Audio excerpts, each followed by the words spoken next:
Hello friends, welcome you all on kick off to success NCERT summary श्रृंखला में आप सभी का एक बार फिर से स्वागत है। और आज हम हैं क्लास 8th के लास्ट चैप्टर पे यानी 6th चैप्टर पे, जिसका नाम है ह्यूमन रिसोर्सेज और मानव संसाधन। अगर आपको हमारा ये पूरा वीडियो देखने के बाद यूजफुल लगता है तो वीडियो को लाइक कीजिएगा, चैनल को सब्सक्राइब कीजिएगा और साथ ही साथ वीडियो को अपने दोस्तों के साथ भी शेयर कीजिए और बेल बटन को प्रेस कर लीजिए। अब जो हमारे चैप्टर का नाम है मानव संसाधन, उसके अकॉर्डिंग सबसे पहले हम देखते हैं कि मानव संसाधन क्या होता है, कैसे बनाए जाते हैं, क्या ये हर जगह मिलते हैं या इनका स्तर क्या क्या होता है। तो देखिए, किसी भी राष्ट्र के लोग वहाँ के सबसे बड़े संसाधन होते हैं, यानी नागरिक जनता जो होती है वो सबसे बड़े संसाधन होते हैं। लोग अपनी आवश्यकता व योग्यता के अनुसार प्रकृति की देन को संसाधन में परिवर्तित कर लेते हैं, यानी जो भी खनिज संपदा वनस्पति हमें प्राप्त होती है, मनुष्य उसमें अपने बुद्धि बल के अनुसार परिवर्तन करके उसको उपयोगी बनाता है। अन्य संसाधनों की भांति मानव संसाधन भी प्रकृति में समान रूप से उपलब्ध नहीं है। जैसे विश्व में कहीं सोना अधिक मिलता है, कहीं चांदी, कहीं तांबा, कहीं कोयला, कहीं अन्य वस्तुएं अधिक मिलती हैं, तो उसी तरह मनुष्य भी किसी महाद्वीप में ज़्यादा है महाद्वीप और दूसरे तरफ किसी महाद्वीप में अत्यंत कम है। या फिर किसी देश की बात करें, देश में भी राज्य और किसी पर्टिकुलर स्तर पर भी ये विभिन्नता देखने को मिलती है। अपने शैक्षिक स्तर, आयु व लिंग में वे एक दूसरे से भिन्न हैं। यह एनसीईआरटी एक इम्पॉर्टेंट फैक्ट आपके साथ साझा कर रही है कि क्या आप जानते हैं, प्रधानमंत्री कौशल विकास योजना की 2015 में 1 करोड़ भारतीय युवाओं को 2016 से 2020 तक प्रशिक्षित करने के उद्देश्य से शुरू किया गया था। तो सिंपल सा क्वेश्चन बनता है कि प्रधानमंत्री कौशल विकास योजना कब शुरू की गई? 2015 में। उद्देश्य क्या था? 1 करोड़ लोगों को 2016 से 2020 के बीच में कौशल आधारित प्रशिक्षण देना। दूसरी चीज हम यहाँ देखते हैं, दूसरा फैक्ट है कि भारत सरकार का जो मानव संसाधन विकास मंत्रालय है वो कब बना? 1985 में बनाया गया। और क्यों बनाया गया? कि लोगों के कौशल को बढ़ाने के लिए बनाया गया था। ठीक है, अब आपसे एक क्वेश्चन सिंपल सा पुटअप हो सकता है कि वर्तमान में मानव संसाधन विकास मंत्रालय मंत्री कौन है? तो इसका आंसर है रमेश पोखरियाल। अब देखिए, यहाँ पे बताया गया कि ये येलो लोग हैं, ये एशिया के हैं, ये मस्टर्ड कलर के लोग यूरोप के हैं, पर्पल अफ्रीका, मध्य व दक्षिण अमेरिका को ब्लू कलर से, उत्तर अमेरिका को रेड कलर से और ग्रीन कलर से ओशेनिया को शो किया गया है। तो यहाँ से पता चल सकता है कि किस महाद्वीप में सर्वाधिक लोग रहते हैं। अब हम देखते हैं जनसंख्या के वितरण यानी डिस्ट्रीब्यूशन ऑफ पॉपुलेशन, यानी जनसंख्या किस तरह फैली हुई है सभी पूरी पृथ्वी पर। भूपृष्ठ पर जिस प्रकार लोग फैले हैं उसे जनसंख्या वितरण का प्रतिरूप कहते हैं। विश्व जनसंख्या का 90% से अधिक भाग भूपृष्ठ के 30% भाग पर निवास करता है। अगर आप मेरे सभी वीडियोस देखते हैं तो इस लाइन का कि क्या कारण है कि 90% जनसंख्या केवल 30% भाग पर रहती है, आपको कमेंट बॉक्स में उत्तर देना है। विश्व में जनसंख्या का वितरण अत्यंत असमान है। कुछ क्षेत्र बहुत घने बसे हैं, कुछ विरल बसे हैं। दक्षिण और दक्षिण पूर्वी एशिया, ये है दक्षिण और ये है दक्षिण पूर्वी एशिया। यूरोप, ये पूरा आता है यूरोप। उत्तर पूर्वी उत्तर अमेरिका, उत्तर पूर्वी उत्तर अमेरिका ये है।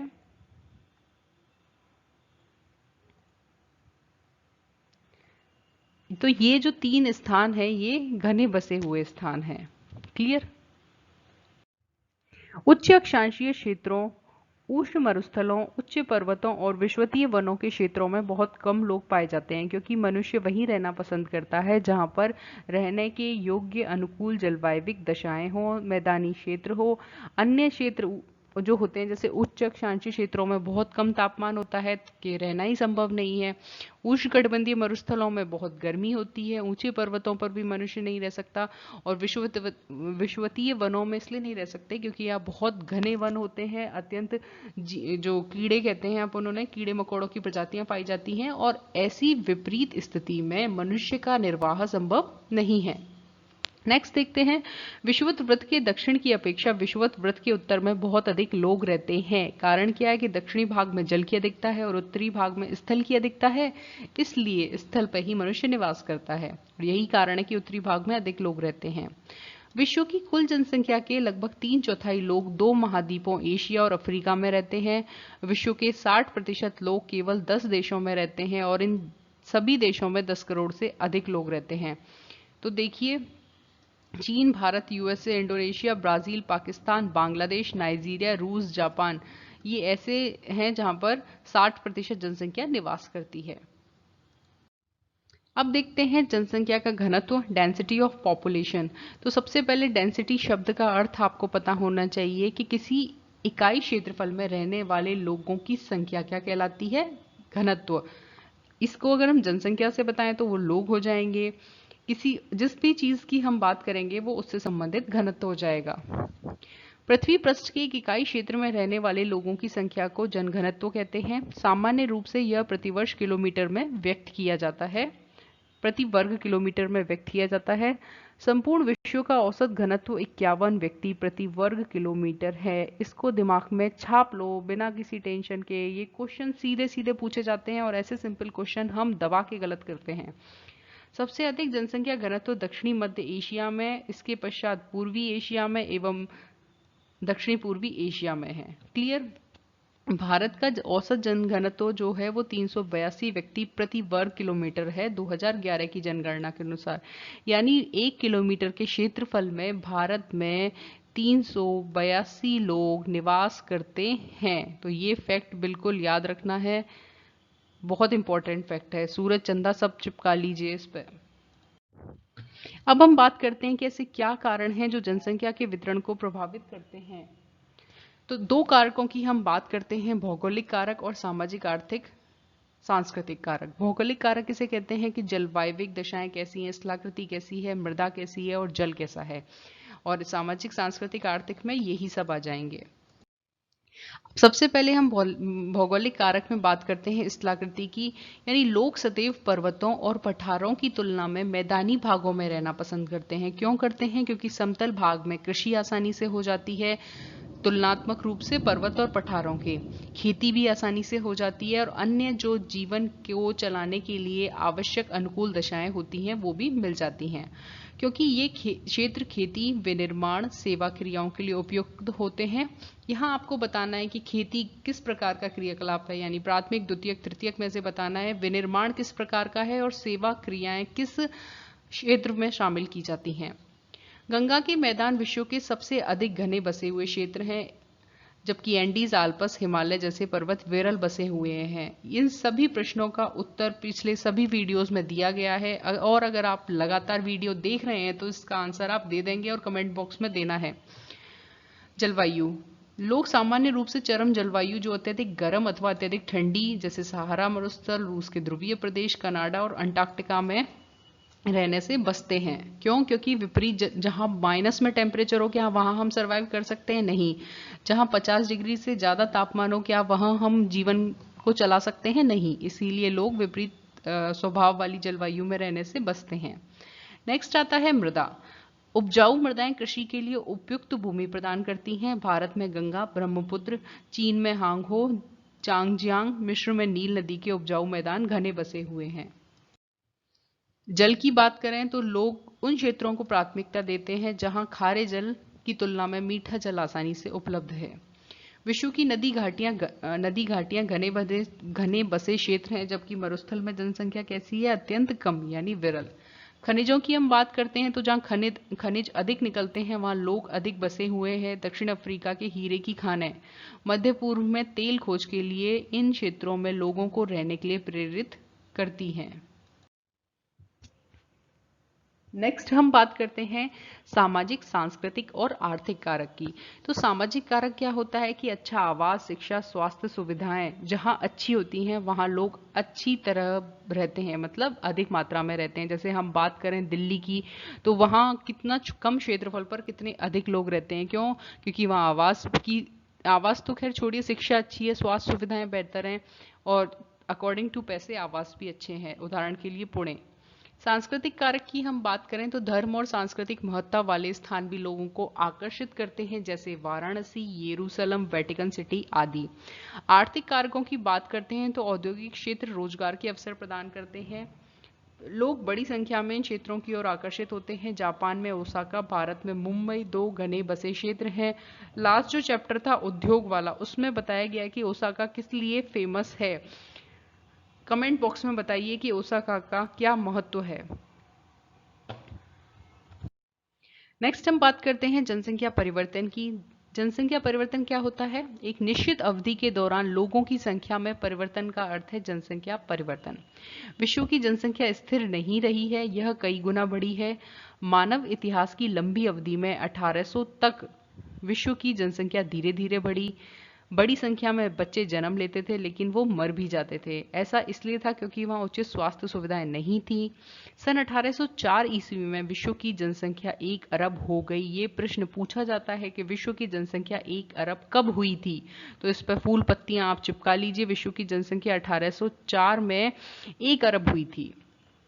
150 वर्षों बाद 1959 में विश्व की जनसंख्या 3 अरब पहुंच गई और इसे विस्फोट यानी जनसंख्या विस्फोट कहा गया।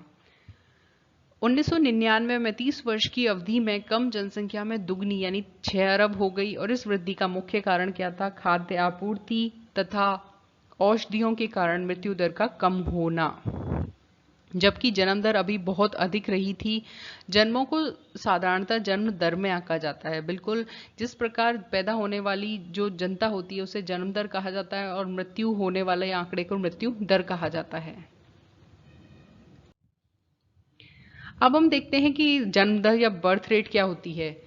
प्रति 1000 व्यक्तियों पर जीवित जन्मों की संख्या कहलाती है जन्म दर, और प्रति 1000 व्यक्तियों पर मृतकों की संख्या कहलाती है मृत्यु दर।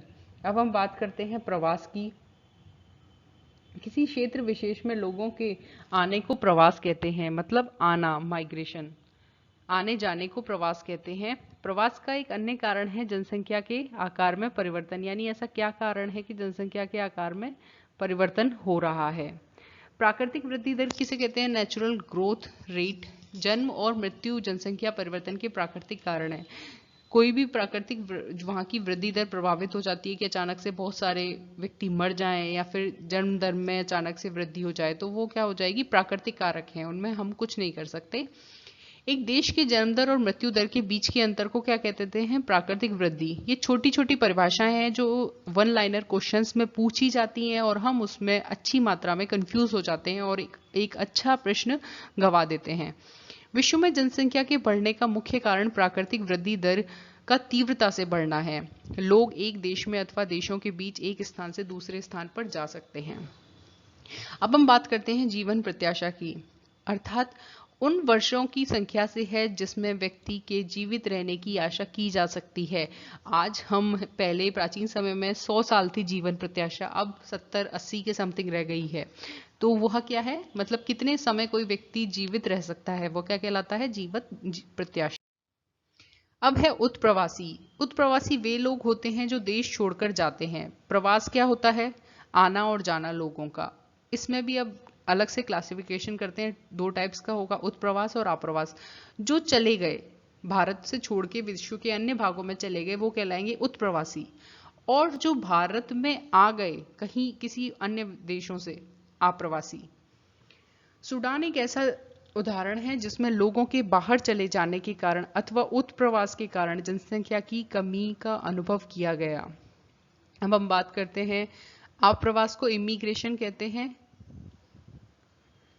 यानी आप्रवासी वे लोग होते हैं जो देश में आते हैं। संयुक्त राज्य अमेरिका और ऑस्ट्रेलिया जैसे देशों में भीतरी प्रवास अथवा आप्रवास द्वारा संख्या बढ़ी है। अंतर्राष्ट्रीय प्रवास की सामान्य प्रवृत्ति यह है कि लोग अच्छे आर्थिक अवसरों की खोज में कम विकसित राष्ट्रों से अधिक विकसित राष्ट्रों में चले जाते हैं। देशों के अंदर बड़ी संख्या में लोग रोजगार, शिक्षा और स्वास्थ्य सुविधाओं की खोज में ग्रामीण क्षेत्रों से नगरीय क्षेत्रों की ओर चले जाते हैं। और शिक्षा, रोजगार और स्वास्थ्य की वजह से प्रवास की प्रवृत्ति तो अधिकांशतः देखी जाती ही रही है। अब देखिए, एनसीईआरटी ने शब्दावली शेयर करी है। आप्रवास, जब एक नए देश में व्यक्ति जाता है तो वह कहलाता है आप्रवास, और उत्प्रवास जिस देश को छोड़ता है। जनसंख्या परिवर्तन के प्रतिरूप की हम बात करते हैं तो जनसंख्या वृद्धि की दर विश्व में अलग अलग है। विश्व की कुल जनसंख्या तीव्रता से बढ़ती है, लेकिन सभी देशों में यह अनुभव नहीं की जा सकती। जैसे केन्या में जनसंख्या वृद्धि दर ऊंची है, यानी उन देशों में जन्म दर और मृत्यु दर दोनों ही ऊंचे हैं, जबकि यूनाइटेड किंगडम में निम्न जन्म दर और मृत्यु दर के कारण जनसंख्या वृद्धि दर मंद है। अब देखिए ये विश्व का वो है मैप है जिसमें बताया गया है कि जहां ब्लू कलर है वहां है 3% या उससे अधिक वार्षिक वृद्धि दर, जो कि बहुत ज्यादा है, जैसे ये अफ्रीका के कुछ भाग। दूसरा है उच्च की बात करें तो यहाँ 2 से 2.9% तक वार्षिक वृद्धि दर है, ये भी अधिकांशतः अफ्रीका, कुछ मध्य और दक्षिण अमेरिका के भाग हैं। इस तरह यह दिखाया गया है। अब देखते हैं जनसंख्या संगठन, पॉपुलेशन कंपोजिशन। किसी देश की जनसंख्या कितनी भी अधिक हो, उससे उस देश के आर्थिक विकास के स्तर पर कुछ अंतर नहीं पड़ता है। इसको इस तरह भी समझ सकते हैं, जैसे हमारे परिवार में 10 सदस्य हैं, तो क्या हमारे परिवार की जनसंख्या 10 होने से हमारे घर के आर्थिक जीवन सुधरेगा या बिगड़ेगा, कुछ फर्क पड़ेगा? आर्थिक स्तर पर फर्क नहीं पड़ता, क्योंकि जो जनसंख्या है वह कैसी है इस चीज का फर्क पड़ता है। अगर वो सभी साक्षर हैं तो वो साक्षर जनसंख्या है, अगर वो रोजगार प्राप्त कर रहे हैं तो स्तर ऊंचा उठा सकते हैं। उदाहरण के लिए बांग्लादेश और जापान अति घने बसे क्षेत्र हैं, लेकिन जापान बांग्लादेश से आर्थिक रूप से अधिक विकसित है। एक संसाधन के रूप में लोगों की भूमिका उसके गुणों में होती है, यानी वो क्या कर रहे हैं, कोई व्यवसाय है, स्वास्थ्य कैसा है, तो ये चीज प्रभावित करती है, न कि जनसंख्या के 10 लोग हैं तो स्तर अच्छा हो सकता है या एक है तो अच्छा नहीं होगा। ऐसा नहीं है, एक व्यक्ति भी है लेकिन उसके गुण अच्छे हैं तो उसका आर्थिक स्तर अच्छा होगा, वहीं 10 लोग हैं लेकिन उनका कोई गुण नहीं है, उनमें तो आर्थिक स्तर अच्छा नहीं होगा। गुणों की बात करें तो गुण में अधिकांशतः आयु, लिंग, साक्षरता स्तर, स्वास्थ्य दशाएं, व्यवसाय, आय के स्तर, जो कि एक दूसरे से अलग होते हैं, उनको मापा जाता है। नेक्स्ट है जनसंख्या पिरामिड, या जिसे आयु लिंग पिरामिड भी कहते हैं, एज सेक्स पिरामिड। एक देश की जनसंख्या संगठन का अध्ययन करने की एक रुचिकर विधि है जनसंख्या पिरामिड। कुछ इस तरह का होता है जनसंख्या पिरामिड, जिसे आयु लिंग पिरामिड कहते हैं। अब ये क्या क्या दर्शाता है? कुल जनसंख्या विभिन्न आयु वर्गों में विभाजित करके, जैसे 5 से 9, 10 से 14, तो देखिए इस तरह से, जैसे यहाँ लिखा है 0 से 4 वर्ष के, 5 से 9 वर्ष के, 10 से 14 वर्ष के, 15 से 19 वर्ष के, 30 से 24 वर्ष के, 35 से 39 वर्ष के, इस तरह से।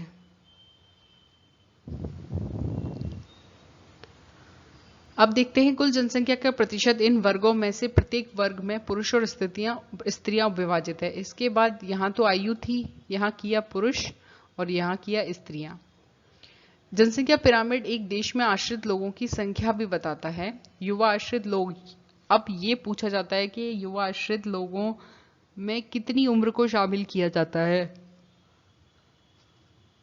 तो 15 वर्ष से कम आयु के लोग हैं वो युवा आश्रित वर्ग लोग में आएंगे, और वृद्ध आश्रित लोगों की बात करें तो 65 वर्ष से अधिक आयु के लोग इसमें आएंगे।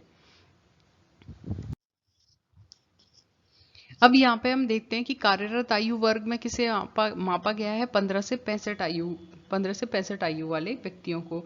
यानी यहाँ 3 कैटेगरी बन गई हैं जो बताती हैं कि युवा आश्रित वर्ग में आते हैं 15 से कम उम्र के लोग, वृद्ध आश्रित में आते हैं 65 से अधिक वर्ग के लोग, और कार्यरत आयु वर्ग में आते हैं 15 से 65 वर्ष के लोग।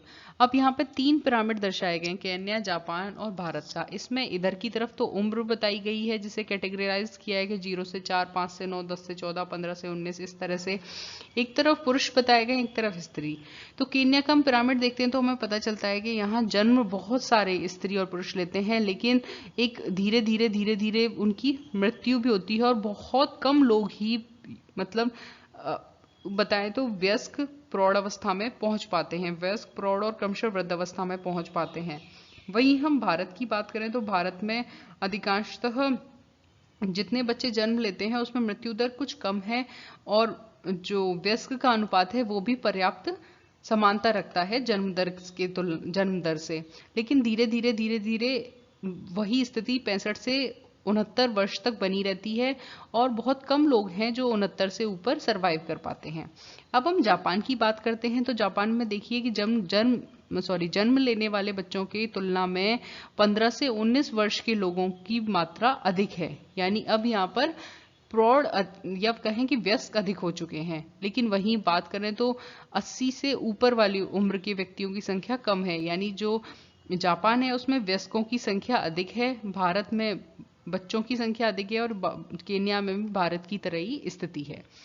तो सिंपल सी बात है कि कुशल नागरिक, उत्साही, आशावादी और एक सकारात्मक दृष्टिकोण को लेकर जब वहाँ की जनता किसी भी देश की तो वो काम करते हैं, तो वो एक अच्छे निष्कर्ष पे पहुंचते हैं, अच्छे संसाधन के रूप में अपने राष्ट्र का विकास करते हैं। इसी के साथ ये चैप्टर फिनिश होता है। Thank you for watching this video. Video अच्छा लगा हो, वैसे तो बहुत ज़्यादा यूजफुल ही है ये वीडियो, तो वीडियो को लाइक कीजिएगा, चैनल को सब्सक्राइब कीजिएगा, साथ ही साथ हमारे ये जो वीडियो है इसको आप अपने फ्रेंड्स के साथ शेयर भी कर सकते हैं। तब तक पढ़ते रहिए, घर पे रहिए, स्वस्थ रहिए, और फिर मिलते हैं एक नए वीडियो के साथ। नमस्कार।